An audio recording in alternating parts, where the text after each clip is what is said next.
Hello all, welcome to the DKD's Yashwantara Polytechnic Insalgarhi. In this series of video lecture, we are going through the subject management. In this particular lecture, we discuss the element of direction, the one of the element of direction that is communication. In the previous lecture, we already discussed the supervision and motivation. Those are elements of direction, and in this particular lecture we're going to discuss the communication. Communication, it is the transfer of information from the sender to the receiver.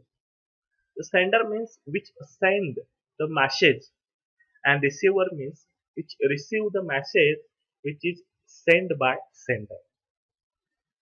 म्हणजे communication म्हणजे काय की transfer of information कुणाकडनं कुणाकडे होतंय, sender कडनं receiver कडे. ठीक आहे, त्याला काय म्हणणार मी, कम्युनिकेशन. मग सेंडर मीन्स कोण जो मेसेज पाठवणार आहे रिसिव्हरला, म्हणजे सेंडर काय करतोय, इन्फॉर्मेशन ट्रान्सफर करतोय कोणाला, रिसिव्हरला.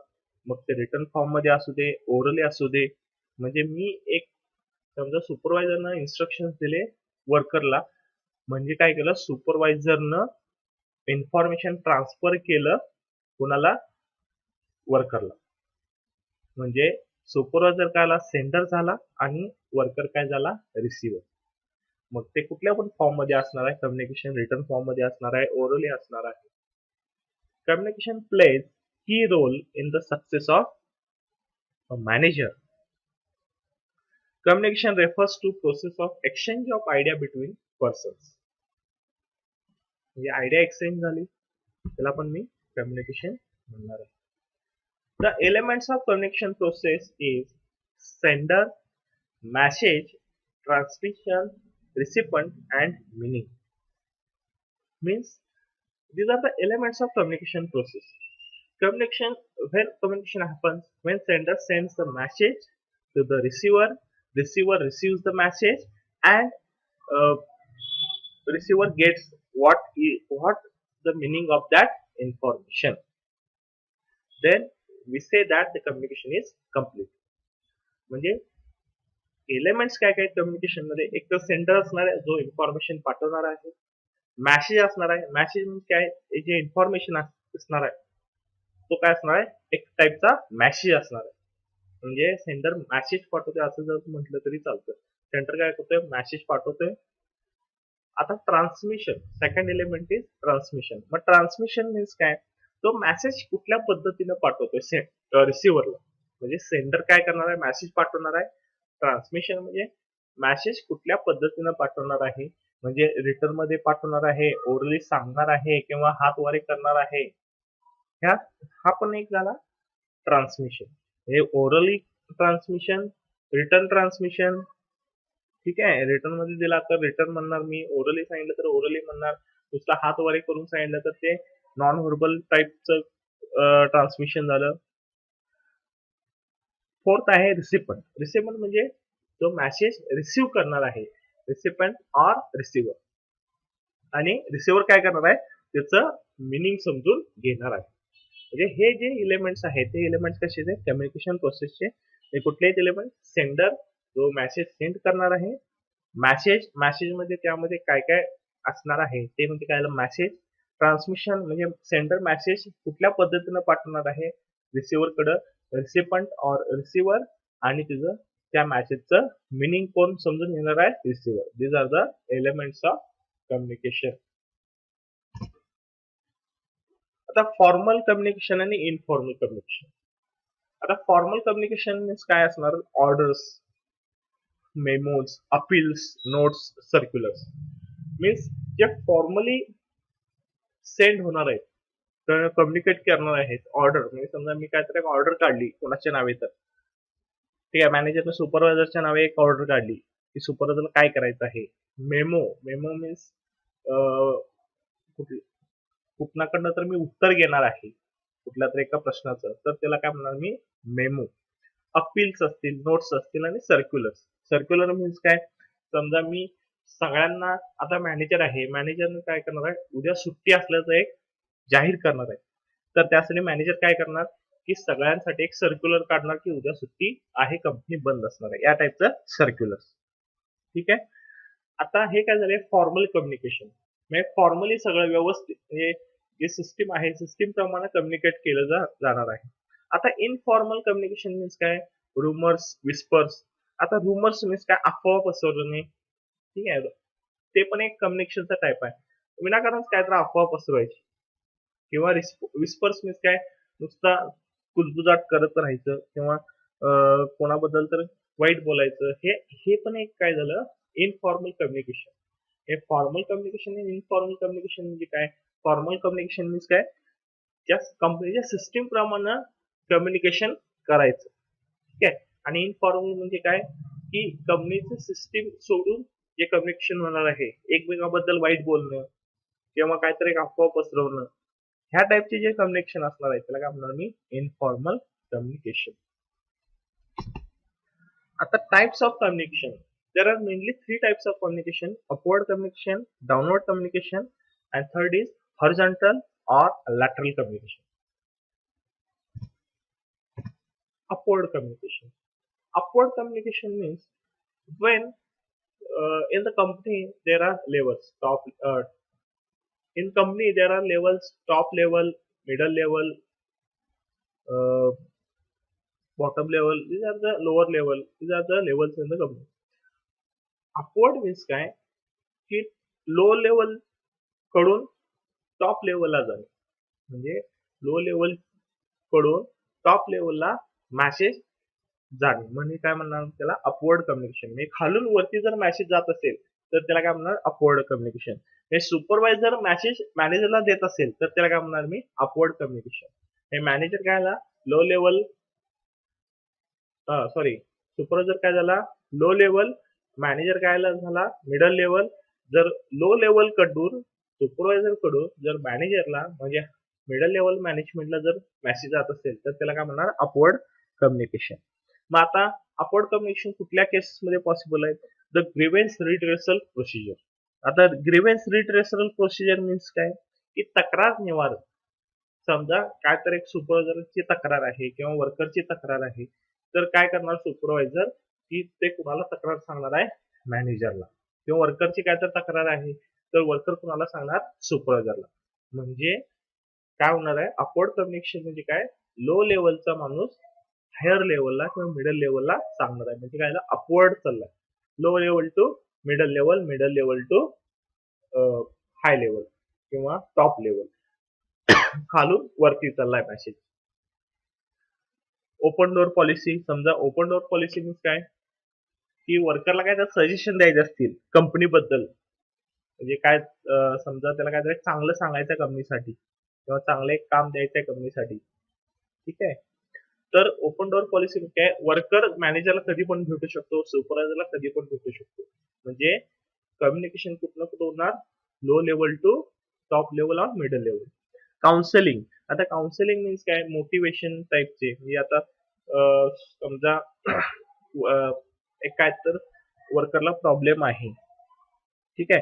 तर तो वर्करला प्रॉब्लेम असेल तर तो काय करणार, कोणाला सांगणार येऊन की मॅनेजरला सांगणार आहे किंवा सुपरवायझरला सांगणार आहे. मग सुपरवायझर त्यावरती त्यांना काउन्सिलिंग करणार आहे. म्हणजे ते काय झालं अपवर्ड कम्युनिकेशन.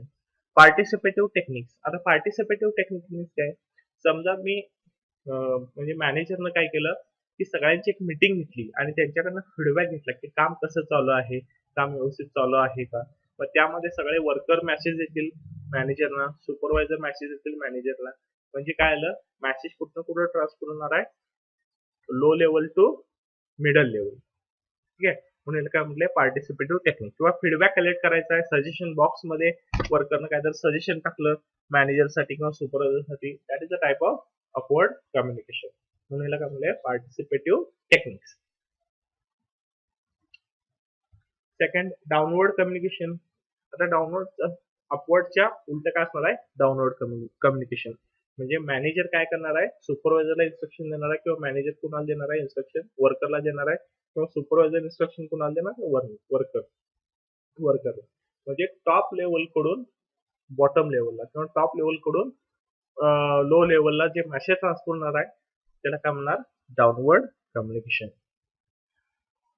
डाउनवर्ड कम्युनिकेशन कुठल्या केसमध्ये पॉसिबल आहे, to give the instructions to the employees. समजा मॅनेजर सुपरवायझरला काय इन्स्ट्रक्शन देणार आहे, that is downward communication. Supervisor वर्करला इन्स्ट्रक्शन देणार आहे, that is a downward communication. To provide information about organisational procedures and practices to new employees. समजा नवीन कोणता व्यक्ती आले जॉबसाठी, तर त्या व्यक्तीला ट्रेनिंग द्यायचं काम किंवा कंपनीची काय काय प्रोसिजर चालू असते किंवा ते तिचे नियम कसे आहेत हे सगळं सांगणं म्हणजे काय आलं की downward communication. To provide subordinates feedback about their job performance. म्हणजे आता कसं आहे की सुपरवायझर वर्करला सांगणार आहे की त्यांचा परफॉर्मन्स कसा असणार आहे किंवा त्याचा परफॉर्मन्स चांगला आहे का वाईट आहे. म्हणजे हे फीडबॅक जे देणार आहे सुपरवायझर वर्करना, ते पण काय झालं, डाउनवर्ड कम्युनिकेशन. फीडबॅकचा अर्थ काय की सुपरवायझर बघत असतो वर्कर कसं काम करतात काय. मग समजा एका वर्करचं काम जर आवडलं नसेल किंवा त्याचा फीडबॅक बाद येत असेल, तो व्यवस्थित काम करत नसेल, तर काय करणार आहे सुपरवायझर त्या वर्करना तसा फीडबॅक देणार आहे, म्हणजे काय करणार आहे, मेसेज देणार आहे, म्हणजे त्याला downward communication. To give the information required by different teams and departments for achievement of goal. To give the information required by different teams and departments म्हणजे काय असणार आहे, समजा मॅनेजर लेवलचं सुपरवायझर मॅनेजर कडून सुपरवायझरला इन्स्ट्रक्शन देत असतील, सुपरवायझर कडून वर्करना instruction जात असेल, म्हणजे काय आलं, downward communication. Third is horizontal or lateral communication. It refers to transmission of information among position of the same level. Same level means काय की कम्युनिकेशन किंवा मेसेज ट्रान्सफर करणार आहे बिटवीन द सेम लेवल. आता अपवर्ड मध्ये काय होतं, low लेवलचा टॉप लेवल किंवा मिडल लेवलला मेसेज ट्रान्सफर करत होता. डाउनवर्डला काय करत होता की टॉप लेवलचा मिडल लेवलला किंवा मिडल लेवलचा लो लेवलला मेसेज ट्रान्सफर करत होता.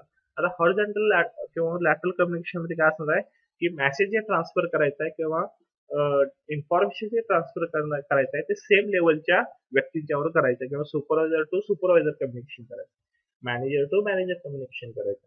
म्हणजे दोन व्यक्ती, जो सेंडर आहे, जो मेसेज सेंड करणार आहे आणि जो मेसेज रिसिव्ह करणार आहे, ते दोघं पण काय असणार आहे, सेम पोझिशनला असणार आहे. म्हणजे समजा एक प्रोडक्शनचा मॅनेजर काय करणार आहे की क्वालिटीच्या मॅनेजर बरोबर काहीतरी कम्युनिकेट करणार आहे, म्हणजे काय आलं, हॉरिझॉन्टल और lateral communication. Horizontal communication aids to coordinate the activities of various departments. ठीक आहे, it coordinates the different various department. म्हणजे प्रोडक्शनचा मॅनेजर किंवा या प्रोडक्शनचा मॅनेजर, क्वालिटीचा मॅनेजर, परचेसचा मॅनेजर यांच्यामध्ये जर कोऑर्डिनेशन हे यांच्यामध्ये काय राहणार आहे, कोऑर्डिनेशन राहणार आहे by horizontal communication. Next point this lecture is forms of communication. Forms of communication, types of communication. आधी आपण टाइप्स ऑफ कम्युनिकेशन बोलले की कुठल्या टाइप मध्ये कम्युनिकेशन होतं, म्हणजे upward communication, downward communication, horizontal communication और लॅटरल कम्युनिकेशन. नेक्स्ट काय बघायचं की फॉर्म्स ऑफ कम्युनिकेशन म्हणजे कुठल्या कुठल्या फॉर्म्स मध्ये कम्युनिकेशन होतं. There are mainly three types of communication, three types of forms of communication: oral communication, written communication and non-verbal communication. First is oral communication. Face to face, video conferencing, telephone, in meeting, lectures, interviews, these are the forms of oral communication. मग oral communication कशाला म्हणणार मी, जर समजा face to face conversation चालू आहे, म्हणजे समोर समोर व्यक्ती बोलतोय, म्हणजे काय झालं, ओरल. तोंडानं बोलतोय पण काय म्हटलं तिला, oral. Video conferencing, telephone call, meeting, lectures, interviews, these are the forms of oral communication.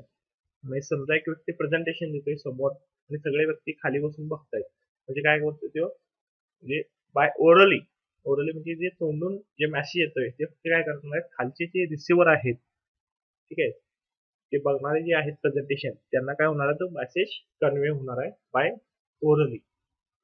ठीक आहे, oral communication. Next written communication. आता रिटर्न फॉर्म मध्ये जे कम्युनिकेशन होणार आहे, मी जसं आधी म्हटलं की ऑर्डर दिलं, मेमो दिलं, नोटीस दिलं, म्हणजे काय आलं, हे रिटर्न फॉर्म मध्ये कम्युनिकेशन झालेलं आहे. Memo, employee manual, faxes, instant messages, emails, letters, these are the written communication. आता व्हॉट्सअप थ्रू मला मेसेज आलं, this is also a written communication. Regular message मला आलं, this is a written communication. जे written मध्ये जे आपण वाचू शकतोय, जो मेसेज आपण वाचू शकतोय, ठीक आहे, ते सगळं काय झालं, रिटर्न कम्युनिकेशन. ओरल कम्युनिकेशन मध्ये काय असणार आहे, जो मेसेज सेंडर सेंड करणार आहे तो फक्त आपण ऐकू शकतोय, वाचू शकत नाही. या दोन्हीमध्ये हा फरक आहे. रिटर्न कम्युनिकेशन मीन्स काय, जे मेसेज आपण वाचू शकतो त्याला काय म्हणणार मी, रिटर्न कम्युनिकेशन. जर समजा मला मेल आला तर मेल मी वाचू शकतो, तर मला मेसेज आला, व्हॉट्सअप आलं, म्हणजे हे जे मेसेज आहेत ते मी फक्त वाचू शकतो, म्हणजे काय म्हणणार मी त्याला, written communication. Then what is the merit of written communication. Written कम्युनिकेशनचे फायदे काय आहेत. First, it serves as evidence, म्हणजे ॲज अ प्रूफ म्हणून ते, किंवा एव्हिडन्स म्हणून पुरावा म्हणून तो आपण वापरू शकतोय. जर समजा पुरावा म्हणजे काय, समजा एकानं ऑर्डर दिली रिटर्न फॉर्म मध्ये की बाबा असं काम करायचं आहे, ठीक आहे, आणि त्या पद्धतीने आपण काम करतोय, आणि समजा ते काम चुकलं तर जो ऑर्डर दिलेला आहे तो आपल्यावर ब्लेम करणार नाहीये. त्यासाठी आपण एव्हिडन्स दाखवू शकतोय की बाबा तू आम्हाला असं काम करायला लावलेलं आणि या पद्धतीने मी काम केलं पण ते चुकलेलं आहे. मग सगळी जबाबदारी कोणाची असणार आहे, जो ऑर्डर देणार आहे त्याची. म्हणून काय म्हणतोय आपण त्याला, एव्हिडन्स म्हणजे पुरावासाठी आपण ते वापरू शकतोय. Next, it provides permanent record for the future use, म्हणजे आपण तिचं रेकॉर्ड करू शकतोय ते चेक रिटर्न फॉर्म मध्ये जे आपल्याला कागद असेल किंवा जो मेल मिळालेला आहे ते मी सेव्ह करून रेकॉर्ड करू शकतोय for future use. It reduces the chances of misinterpretation. Misinterpretation means काय, समजा मी ओरल कम्युनिकेशन केलं, मी ॲज अ सुपरवायझर मी वर्करना काहीतरी इन्स्ट्रक्शन सांगितले आणि वर्करना ते ऐकूच गेलं नाही, ठीक आहे, तर ते काय होणार, त्या त्या मेसेजचा एक गैर अर्थ काढतील, ठीक आहे, त्या पद्धतीनं ते अंडरस्टँडिंग, त्याला काय म्हणणार, मिसअंडरस्टँडिंग. पण ते समजत नाही, मी रिटर्न फॉर्म मध्ये दिलं तेव्हा काम कसं करायचं आहे, तर ते काय करू शकतात, वर्कर ते वाचून त्या पद्धतीनं काम करू शकतात. म्हणजे काय असणार आहे, it reduces the misunderstanding or misinterpretation. Next, it is reliable when transmitting lengthy message. Lengthy message means काय, आता समजा फायनान्शियल रिपोर्ट द्यायचा आहे, किंवा एक समजा पूर्ण 4-5 पानाचा रिपोर्ट तयार करायचा आहे, ठीक आहे, तो रिपोर्ट आपण ओरल कम्युनिकेशन थ्रू सांगू शकत नाही, आपल्याला काय करायला पाहिजे, रिटर्न कम्युनिकेशन मध्ये द्यायला पाहिजे. म्हणून काय म्हणले, it is reliable when transmitting lengthy message. 4-5 पानं जर मेसेज असेल तर ते आपण पुढं जो ऐकणार आहे त्याला आपण काय ओरली सांगू शकत नाहीये, त्याला काय करायला पाहिजे, 3-4 पानं आपण रिटर्न मध्ये लिहून त्याला ते मेसेज ट्रान्सफर करायला पाहिजे. Next, it provides an opportunity to the subordinates to put up their grievances in writing and get them supported by facts. जर समजा एक त्याचे वर्कर तक्रार करणार असेल सुपरवायझरला की बाबा काम व्यवस्थित चालू नाहीये किंवा दुसरा कोणता त्रास करतोय, या टाईपचं जर तक्रार असेल तर तो काय करू शकतोय, रिटर्न फॉर्म मध्ये तो तक्रार सुपरवायझरला देऊ शकतोय. मग काय म्हणले, it provides an opportunity to subordinate to put up their grievances in written form. Grievances means काय, तक्रार, म्हणजे तक्रार तो रिटर्न फॉर्म मध्ये देऊ शकतो. These are the merits of written communication. Next is demerits of written communication. It is generally an expensive and time consuming. आता expensive का, की त्यासाठी आपल्याला काय लागणार, समजा मेल करायचं असेल तर त्याला आपल्याला लॅपटॉप लागणार, फोन लागणार किंवा मोबाईल लागणार. जर समजा लिहून द्यायचं असेल तर आपल्याला कागद पेन लागणार आहे, ठीक आहे. ओरल कम्युनिकेशन मध्ये ह्या कुठल्याच गोष्टी लागणार, डायरेक्टली आपण तोंडातून बोलणार आहे आणि दुसऱ्याला ते ऐकू जाणार आहे. पण रिटर्न कम्युनिकेशन मध्ये तुम्हाला जे मीडियम आहे, समजा मी लेटर लिहिणार असेल तर त्याला कागद पेन लागणार आहे, समजा मेल पाठवणार असेल तर पीसी लॅपटॉप लागणार आहे, मोबाईल लागणार आहे. म्हणजे हे काय असणार आहे, written communication it is generally expensive and time consuming. Time consuming का, कारण की मेसेज समजा मी ओरली सांगणार असेल, तोंडून सांगणार असेल तर ते लगेच होतं, पण समजा मी रिटर्न मध्ये देणार आहे किंवा मेल पाठवणार आहे, त्यासाठी काय लागणार आहे, टाइम जास्त लागणार. Next, it is not certain whether the receiver has understood it. म्हणजे काय होऊ शकतं की रिसिव्हरला तो मेसेज कळाला की नाही हे तुम्हाला कळणार नाही रिटर्न कम्युनिकेशन मध्ये. समजा मी काहीतरी एक लेटर लिहिलं इंग्लिशमध्ये आणि समजा त्या पुढच्या व्यक्तीला जो रिसिव्हर आहे त्याला समजा इंग्लिश येत नसेल तर त्याला काय ते मेसेज कळणार नाही. ते समजा मी ओरली सांगत असेल की इंग्लिशमध्ये त्याला एक ओरली मेसेज येत असेल तर त्याच वेळी तो पुढचा माणूस सांगू शकतो की मला हा इंग्लिशमध्ये मेसेज कळत नाही, तुम्ही दुसऱ्या लँग्वेजमध्ये सांगा. पण रिटर्न कम्युनिकेशन मध्ये तसं होणार नाहीये. काय होणार आहे की रिसिव्हरला समजा तुम्ही काय तर मेसेज दिला रिटर्न मध्ये, लेटर लिहिला इंग्लिश मध्ये आणि त्याला समजा कळालं नाही तर तो काय त्याला ते समजणार नाही. नेक्स्ट काय, it is possible to leak out before time. आता समजा मी एक मेसेज टाईप केला किंवा मेसेज लिहिलं तर तो मेसेज आधीच लीक होऊ शकतो. की फोटो समजा एक त्यानं फोटो काढून तो सेंड केला, मेसेज मला द्यायच्या आधीच तो फोटो काढून जर सेंड केला तर तो काय होऊ शकतो, तो मेसेज जो आहे रिटर्न कम्युनिकेशन मध्ये जो मेसेज आहे तो आधीच लीक होऊ शकतो. म्हणजे काय झालं, there is chances of leakage of information during written communication. Oral communication तसं होणार नाही. ओरल कम्युनिकेशन आपल्या डोक्यामध्ये असणार आहे जे मी काय बोलणार आहे ते. पण रिटर्न कम्युनिकेशन मध्ये काय असणार आहे, ते आपल्या कागदावर असणार आहे किंवा ते पीसीवर असणार आहे मेल करायला. ते त्या मेसेजचा फोटो काढून कोण पण ते लीक करू शकतो. It sometimes leads to excessive formality and rigidity.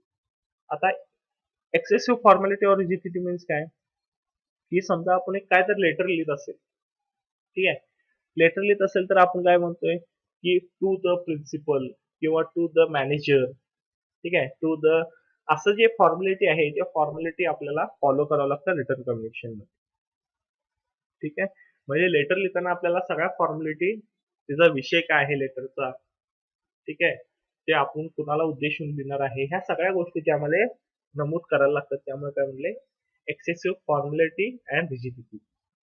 हे आपल्या फॉर्मॅलिटी विनाकारण ती वाढत जाते. To the manager, to the supervisor, आपण कोणाला जर लेटर लिहिणार असेल तर आपण काय करतो की एक टू द असं लिहित असतोय.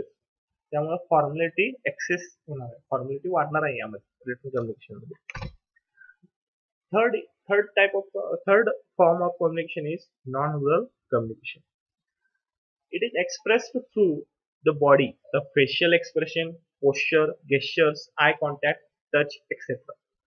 मीन्स नॉन व्हर्बल कम्युनिकेशन मध्ये आपण कुठल्याच टाईपचं वर्ड्स वापरणार नाहीये, ते कुठल्या टाईपचं लँग्वेज वापरणार नाहीये. फक्त एक वापरणार आहे की आपल्या बॉडीचं जे पोश्चर आहे किंवा गेस्चर आहे त्याप्रमाणे त्या पद्धतीने आपण काय करणार, तो मेसेज पुढे कन्वे करणार आहे.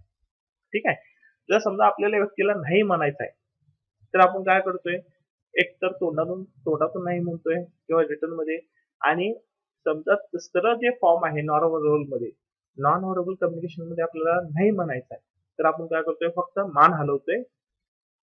ठीक आहे, मान हलवून त्या दुसऱ्या व्यक्तीला कळतं की बाबा नाही. ठीक आहे, म्हणजे by using your body you can communicate. ठीक आहे, म्हणून नॉन व्हर्बल कम्युनिकेशनचा व्हॉइस आहे, साऊंड आहे. ठीक आहे, speaking styles, postures, appearance, head movement, hand gestures, eye contact, facial expression, touch, space. ठीक आहे, these are the forms of verbal non-verbal communication. These are the forms of, or these are the mediums of non-verbal communication. Means आपल्या बॉडीचा use करून आपण काय करणार आहे, message convey करणार आहे किंवा कम्युनिकेट करणार आहे. By using head, by using I, by using hand, by using fingers. ठीक आहे, म्हणून याला काय म्हणतात, non verbal communication. Non verbal communication मध्ये कुठल्याच टाईपचं लँग्वेज म्हणजे वर्ड्स आपण वापरणार नाहीये. these are the non-verbal signs of hand or fingers. आता पहिलं जे सिम्बॉल आहे ते काय, थम्सअप. थम्सअप म्हणजे काय असणार आहे की वर्क कंप्लीट झालेलं आहे, वर्क डन, थम्सअप. नेक्स्ट जे आहे की फिंगर एक फक्त रेज केलंय, त्यामुळे काय होणार आहे, समजा समोरच्याला काय तर शंका विचारायची असेल तर ते काय करणार, तो फिंगर वर करणार. व्ही फॉर व्हिक्टरी, म्हणजे नुसता दोन हात, म्हणजे आता एक समजा कोणतरी एक आमदार किंवा खासदार निवडणूक जिंकला तर तो काय करतो, व्ही फॉर व्हिक्टरी, नुसता दोन बोट दाखवतो हात वर करून, म्हणजे काय झालं, माझा विजय झालेला आहे. त्यानंतर काय असणार आहे, मुक्का जो आहे तो काय करणार आहे, दुसऱ्याला घाबरवायला असणार आहे किंवा पॉइंट आउट करण्यासाठी एक बोट मी पुढे करणार आहे. ठीक आहे, चांगलं लागलं असेल किंवा चांगलं समजा मी काय तर जेवलो आणि ते चांगलं आहे तर मी दुसऱ्याला सांगणार असणार ते तसा एक सिम्बॉल असणार आहे. ठीक आहे. काम झालेलं नसलं तर थंब डाऊन असणार आहे. व्यवस्थित काम झालं नाही म्हणून आपण काय करतोय थंब डाऊन करतोय किंवा काम झालं नाही तर थंब डाऊन करतोय. म्हणजे these are the non-verbal signs of hand किंवा fingers. These are the non-verbal signs. These are also non-verbal signs. म्हणजे नॉन ऑनरेबल मीन्स काय आता समजा रेड कलरचा आहे. रेड कलर मीन्स काय असणार आहे डेंजर. ठीक आहे. ग्रीन कलर आहे. ग्रीन म्हणजे काय असणार आहे सेफ. म्हणजे हे जे नॉन ऑनरेबल सायन्स आहेत ते ते नुसता तुम्ही बघितल्यानंतर तुम्हाला ते कळणार आहे. नुसतं डोळ्यानं जरी बघितलं तर तुम्हाला ते कळणार आहे की बाबा पुढच्याला काय सांगायचं आहे. ठीक आहे. येस नो तो हातवारी करू शकतोय. येस करत असेल तर मान हलवू शकतोय. नो करायचं असेल तर तरी पण तो मान हलवू शकतोय. I blinking. I blinking means काय डोळ्याची उघड झाप करून तो पुढच्याला सांगू शकतोय की मला काय मेसेज सांगायचा आहे. म्हणजे without using the words we can communicate. That communication is called as non-verbal communication. These are the some examples of non-verbal signs. In this lecture, we gone through what is meaning of communication, what are the types of communication, what are the forms of communication.